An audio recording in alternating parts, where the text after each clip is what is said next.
And despite not sustaining any serious injury from his fall at Caymanas Park on Saturday, two-time reigning champion jockey Raddesh Roman is touch and go for next Thursday's 106th running of the Jamaica Derby, the season's final classic.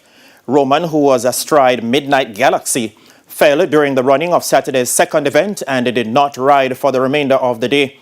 Apprentices Tyrese and Demar also fell during the event. Roman was replaced by Bebeto Harvey aboard Legacy Isle in the $10 million Diamond Mile, which made a return to the local racing calendar. Roman's agent, Leroan Robinson, gave TVJ Sports an update on his condition on Tuesday. Part of that spill, but luckily he did not suffer any broken bones. However, he's in a lot of pain, especially in the shoulder area, the right shoulder mostly. So he's doing some treatment, rubbings and massages, and he's going to do a laser treatment, going to the sea.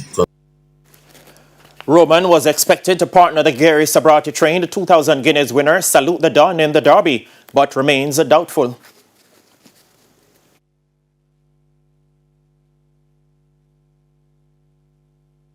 Because he's very optimistic about riding in the Derby, or Derby Day, the 6th of August.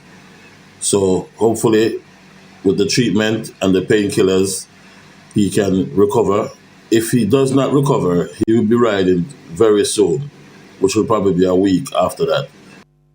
And if Roman is not able to ride in next Thursday's Derby, it's understood that former champion jockey Dane Dawkins will take the ride on Salute the Don.